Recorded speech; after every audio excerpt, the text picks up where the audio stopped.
آج پورے ملک ہندوستان نہیں بلکہ پوری دنیا کا حال یہ ہے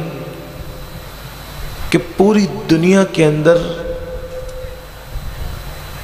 ماں باپ رو رہے ہیں۔ ماں باپ کے رونے کی وجہ یہ ہے کہ کسی کا بیٹا شرابی ہو گیا ہے، کسی کا بیٹا جوا کھیل رہا ہے، کسی کا بیٹا بڑھاپے میں ماں باپ کو چھوڑ کے بھاگ گیا ہے، کسی کا بیٹا چوری کر کے یا کسی کا مرڈر کر کے جیل میں پڑا ہوا ہے، کسی کا بیٹا ماں باپ کو بھیک مانگنے پہ مجبور کر رہا ہے، کسی کا بیٹا شادی ہونے کے بعد اپنی بیوی کے ساتھ اس کے سسرال میں رہنے لگا ہے۔ یعنی کہ یہ ہر گھر کی کہانی ہے، کسی کے کم کسی کے زیادہ ماں باپ رو رہے ہیں اور ان کے آنسو نہیں رک رہے ہیں، خون کے آنسو رو رہے ہیں۔ وہ چاہتے ہیں، مائیں چاہتی ہے کہ ان کو کوئی ایسا مسیحا مل جائے کہ ان کے درد کا مداوا ہو جائے، بہنیں چاہتی ہے کہ ہمارا کھویا ہوا بھائی ہمیں پھر سے واپس مل جائے، ماں باپ چاہتے ہیں ہمارا بچہ ہمیں پھر سے واپس مل جائے۔ وہ چوری چھوڑ دے، وہ بدکاری چھوڑ دے، وہ زناکاری چھوڑ دے، وہ تاش کے پتے چھوڑ دے، وہ برائی چھوڑ دے۔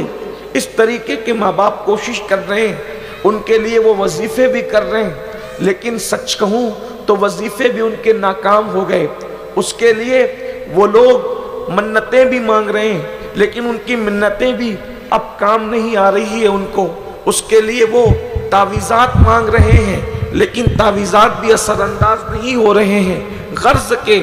اللہ اکبر، اب سوائے رونے کے ان کو کوئی چارہ نظر نہیں آتا، سوائے بے چینی کے ان ماں باپ کو کوئی چارہ نظر نہیں آتا۔ ان ماں باپ کی نیندیں حرام ہے، وہ نیند کی گولیاں کھا رہے ہیں، اس کے بعد بھی ان ماں باپ کو نیند نہیں آتی۔ وہ لوگ راتوں کو تکیے میں منہ چھپا چھپا کر رو رہے ہیں، لیکن اس کے باوجود بھی ان کو نیند نہیں آتی۔ اللہ اللہ، یہ بیٹوں کا حال ہے، اور بیٹیوں کا حال یہ ہے کہ بہت سارے ماں باپ کی بیٹیاں کسی سے لگ چکی ہے، کسی سے ناجائز رشتہ قائم کر چکی ہے۔ اب وہ کہتی ہے کہ میں فلاں ہی کے ساتھ شادی کروں گی، حالانکہ خاندانی معاملات بھی اتنے اچھے نہیں، کاروباری معاملات بھی لڑکے کے اچھے نہیں، بلکہ بعض مقامات پر تو حالات یہ ہیں کہ وہ لڑکے مسلمان بھی نہیں، اور بیٹی کو سمجھا رہے ہیں، اس کے پیر پکڑ رہے ہیں، اس کے ہاتھ جوڑ رہے ہیں، اس کی پیشانی کو چوم چوم کر اس کو خاندانی وجاہت کا،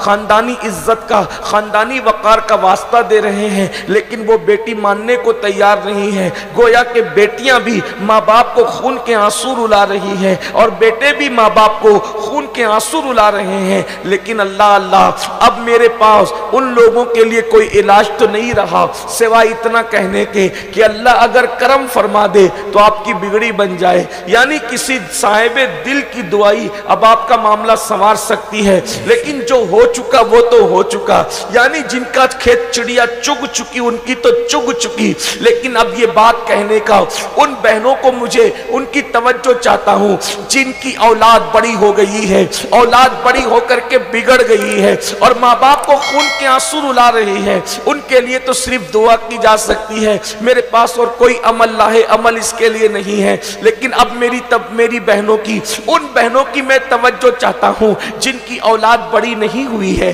جن کی اولاد جوان نہیں ہوئی ہے، جن کی اولاد بگڑی نہیں ہے، بلکہ ابھی ان کے بچے چھوٹے ہیں اور وہ مائیں اور بہنیں جوانی میں ہیں۔ اب میری ان بہنوں کی میں توجہ چاہتا ہوں، میری بہنوں، کیا تم بھی یہی چاہتی ہو کہ جیسے بڑھاپے میں وہ بوڑھی عورتیں بگڑی ہوئی اولاد کے لیے رو رہی ہے، بگڑے ہوئے بیٹے اور بیٹی کے لیے رو رہی ہے، بڑھاپے میں جب تمہاری اولاد جوان ہو جائے تو اسی طرح تم بھی رو، اسی طرح تم بھی گڑ گڑاؤ، اسی طرح تم بھی خون کے آنسو رو۔ اگر میری جوان بہنوں تم یہ نہیں چاہتی کہ بڑی ہونے کے بعد تمہاری اولاد بھی تمہیں خون کے آنسو رلائے اور تمہیں تڑپائے، تمہیں چھوڑ کر کے چلی جائے، اگر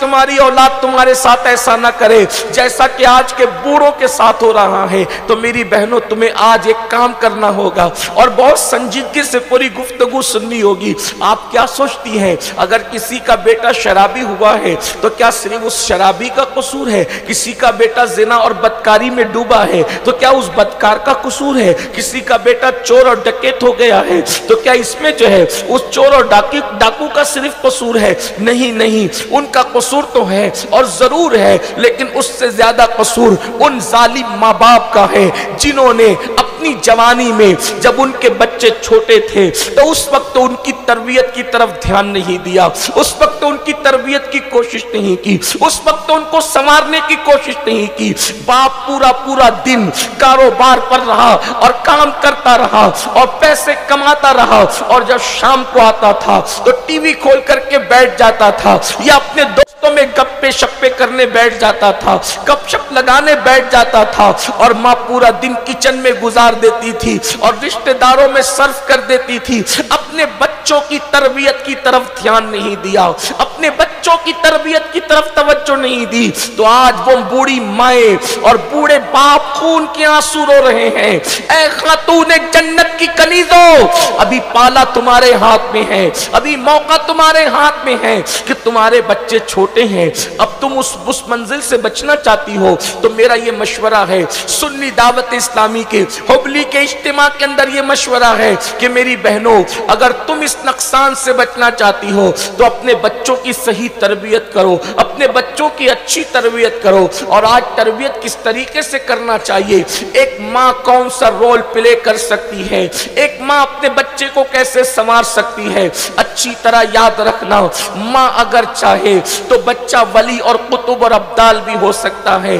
اور ماں اگر چاہے تو اللہ اکبر بچہ چور ڈاکو اور لٹیرا بھی بن سکتا ہے، یہ ماں کے ہاتھ میں ہے۔ کسی شاعرہ نے کہا تھا کہ اللہ اللہ، اور بہت خوب کہا تھا، بلکہ کسی شاعر ہی نے کہا تھا کہ آج بھی ہو سکتا ہے عیسیٰ کا پرتو پیدا، آج بھی ہو سکتا ہے۔ اس نے عیسیٰ سا بیٹا کہا تھا، لیکن میں ذرا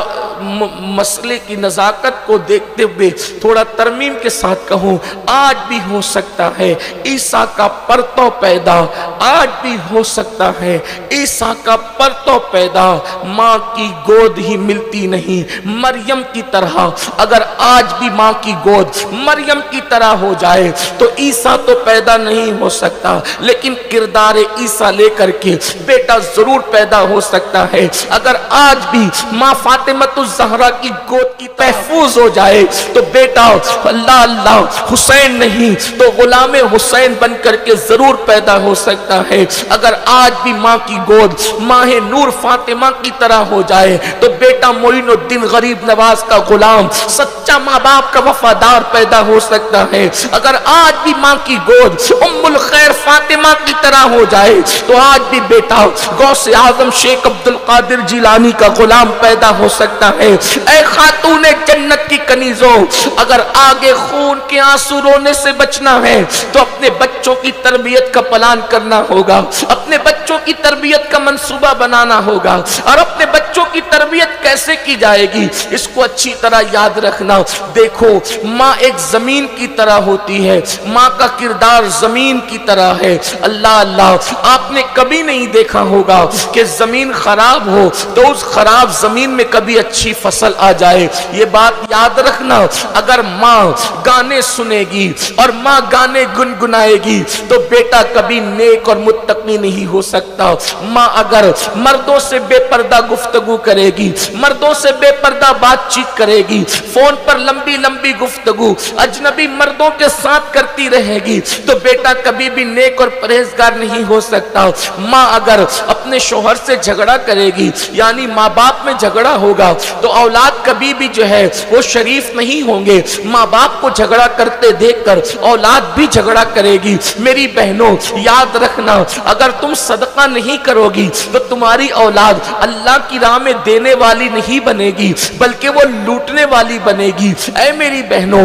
اگر تم گالی دو گی تو تمہاری اولاد تم کو سن کر کے گالیاں دے گی۔ اگر تم سیریل میں زنا کے مناظر دیکھو گی تو تمہاری اولاد اولاد بھی وہ زنا کے مناظر بچپنے میں دیکھ کر جوان ہو کر کے پھر وہ بھی بدکاری کرتے نظر آئیں گے۔ اے خاتون جنت کی کنیزوں، آج اگر بیٹیاں کسی غیر کا ہاتھ پکڑ کر کے بھاگ رہی ہے تو کس نے کوچنگ کی تمہاری بچیوں کی بھاگنے کے لیے؟ کس نے ذہنی تربیت کی تمہاری بچیوں کی بھاگنے کے لیے؟ تمہاری بچیوں کو آوارہ پن پہ کس نے ابھارا؟ یقیناً تمہارے گھر کوئی آیا تو نہیں، کوئی سمجھانے کے لیے تو نہیں آیا، کوئی بگاڑنے کے لیے نہیں آیا، کوئی بدکاری پہ اکسانے کے لیے نہیں آیا، پھر آخر کون سی چیز تھی؟ تو یہ بات یاد رکھنا، اولاد کو بگاڑنے میں اس وقت جو سیریل رول ادا کر رہے ہیں اتنے زہریلے ہیں یہ سیریل، یہ دیکھنے میں تو بظاہر بہت دلچسپ ہے لیکن یہ ہمارے گھروں کو آگ لگا رہے ہیں، ہمارے گھروں کو تباہ کر رہے ہیں،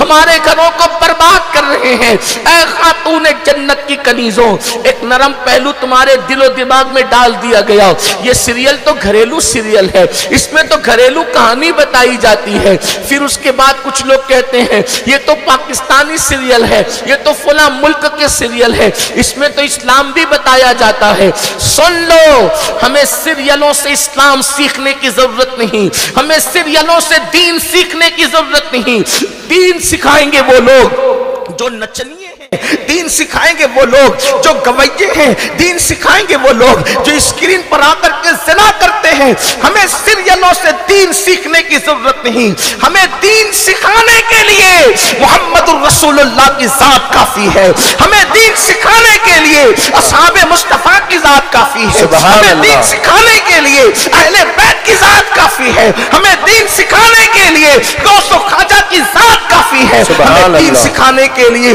صوفیاء کی ذات کافی ہے۔ ہم سیریل سے دین سیکھ